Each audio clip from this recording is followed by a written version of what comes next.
Hey everyone, it's Holmes from Homestorybooks, and I am here today to talk about activism and access. Before I start, I wanted to acknowledge that I stand in solidarity with the Black Lives Matter movement. The work is just beginning.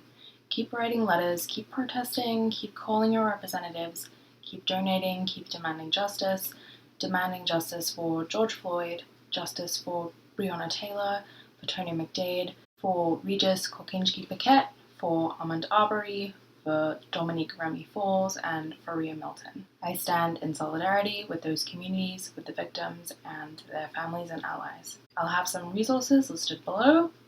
My list will not be perfect or a complete list, so please continue to educate yourself and to add to your own list of resources. Today, I wanted to talk about activism and access in regards to specific well-known collections of Black feminist nonfiction. I talked about this about 10 months ago in relation to queer books, where I specifically talked about how I struggle to find queer and trans books, even though they were published fairly recently.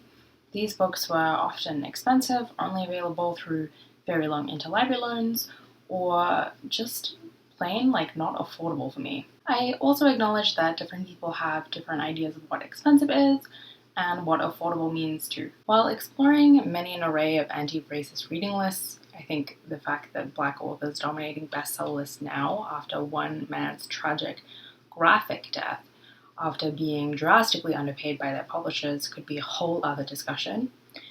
I found myself trawling through list after list and seeing the same names very often. I'm not critiquing the lists or the creators or the authors in those lists. This is merely just an observation. This might just be a certain set of circumstances or the fact that the creators wanted a list of books that were accessible and available now and published recently so that people could access these books as soon as possible. But I noticed a real lack of certain voices in the list that I was seeing. When I was seeing these books, it was with the caveat that they might be difficult to find, and they often were.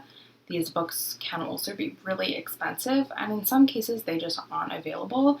This is not a criticism of the author or the content of these books. I am actively searching for many of these books, looking to acquire them through more affordable means, and will share where I found some of them at the end of this video. I looked on 4 main websites while looking up these books: Amazon, Book Depository, ebooks, and Thrift Books. Most of my prices are in Canadian dollars because I live in Canada, except for ebooks, which is in USD. My point with this video is not to complain about the price, but rather I couldn't help thinking that these books, by virtue of being so expensive or unavailable, would never get into the hands of people who needed them the most, and I'll get into why that is later in the video. This is only a video, it's only the beginning of a conversation, but it is something that's really been on my mind since all the talk of this activism began.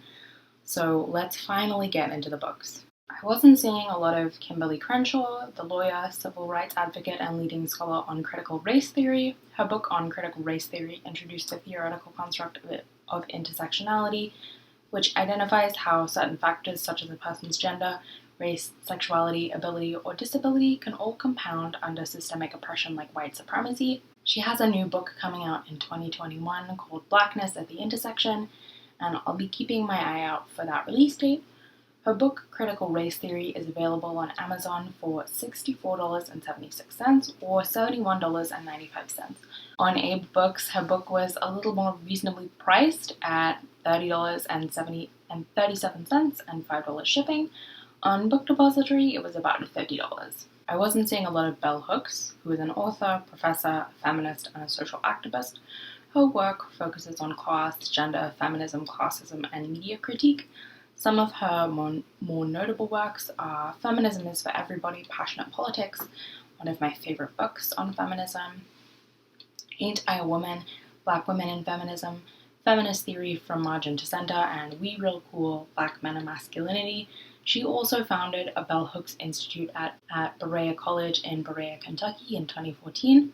Her book, Feminism is for Everybody, Passionate Politics, is about $43.46 for paperback on Amazon, $31.86 for an ebook, which seems really expensive for an ebook. Some of her other works are even more expensive, which is just okay. It was also really interesting to note that a lot of her work on gender, sexuality, on race was more expensive than her books on writing or her memoirs. I wasn't seeing a lot of Patricia Hill Collins, who is another Black feminist academic Her book, Black Feminist Thought, Knowledge, Consciousness, and the Politics of Empowerment, which examines the work of Angela Davis, Alice Walker, Audre Lorde, and others. She also has a book called From Black Power to Hip Hop, Racism, Nationalism, and Feminism, which critically examines the relationship between Black nationalism, feminism, and women in hip hop artists, which sounds really cool. Her book on Black Feminist Thought was about $44 on Amazon and Book Depository, with the hardcover being considerably more expensive. Ebooks does have a more affordable option though, only $18.75 with $8 shipping. Thrift Books was $181.84 or unavailable. So I did find books available for Catherine McKittrick, who is a professor in gender studies at Queen's University. Her work is specifically Black feminist and follows anti-colonial and African diasporas, and was one of the first scholars to introduce the idea of Black feminist geography. Her work focuses on art as liberation. On Amazon, with her books being some of the more reasonably priced on the list, her book Demonic Grounds was $29.21 on Amazon, with her books about the same price on Book Depository, $32.46, aside from one exorbitantly priced hardcover, $140.50. On ebooks, her books are about $21.04 and $35 respectively. I also looked up Assata Shakur's autobiography. Assata Shakur was a former member of the Black Liberation Army and Black Panther Party, known as an activist and a feminist. She is also on the FBI's most wanted list as a result of J. Edgar Hoover's efforts to disrupt the Black Power movement. Her book is available on Amazon for $20.24 for a paperback and $7.41 for an ebook, and ebooks for a somewhat reasonable price of $32.77 and $5 shipping.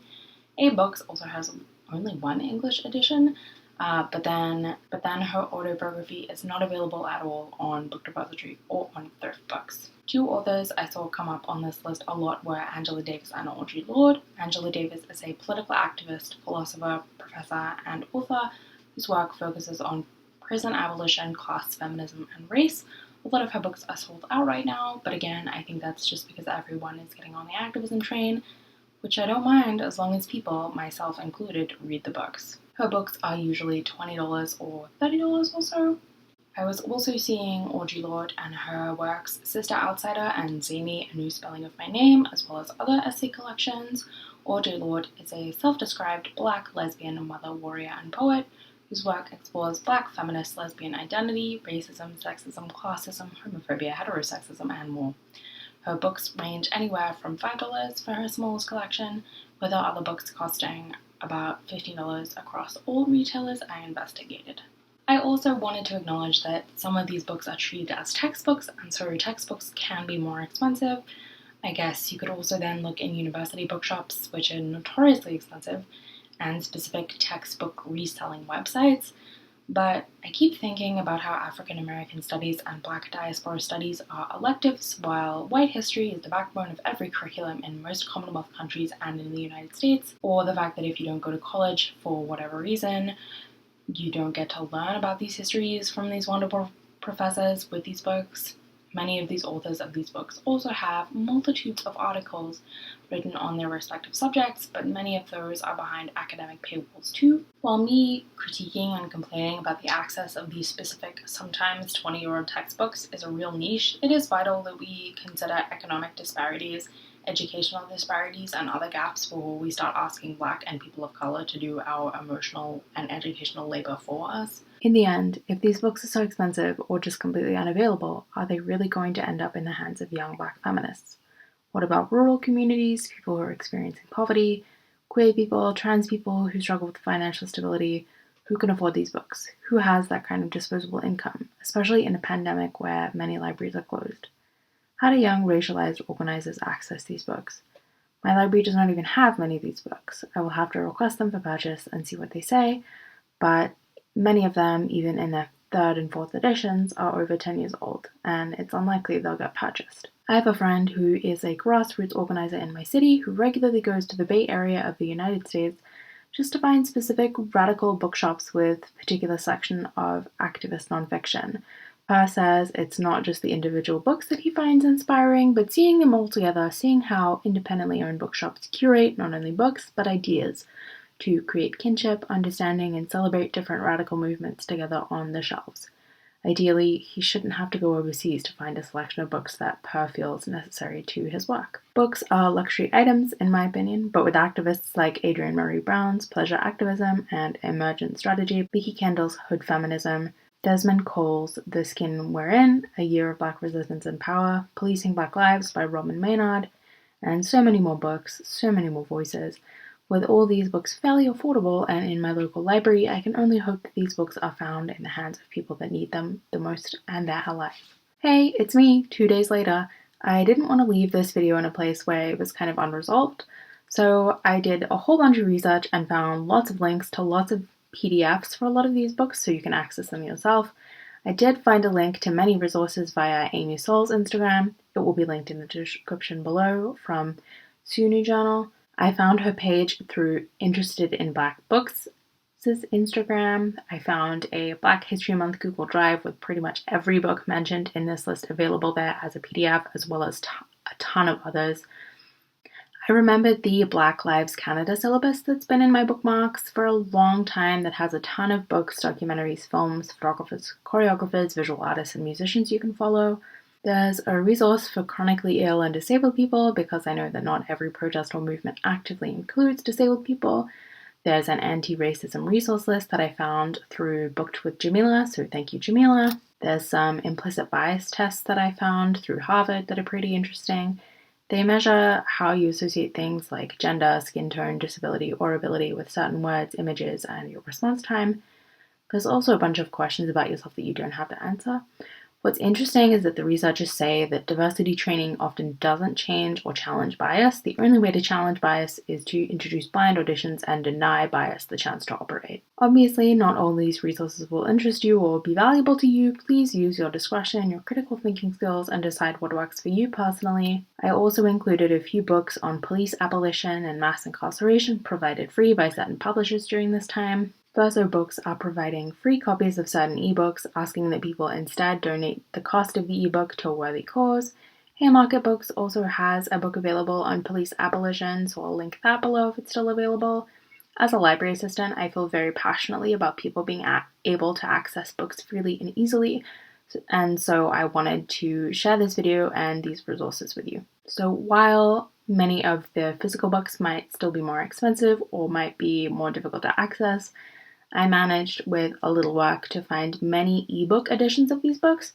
It is only just the beginning, and I hope that I can expand this list, continue to add to it, and continue to work and celebrate and support those activists, scholars, and leaders who've been doing this work for years. I also have a letter template in the Google document down below that you can use to support and advocate for Black voices, authors, and books in your library system. Please feel free to personalize it to speak to the vibrancy of your community. Talk about your experiences with the library and what you wish you could be for your community. All you have to do is go file and then I think make a copy, and it will copy it into your own Google Drive, so then you can write your own letter from there. Keep up the necessary work, keep advocating for change, for justice. Any hate comments criticizing the Black Lives Matter movement will be deleted. Otherwise, let's chat in the comments below. Thanks for watching. Bye everyone!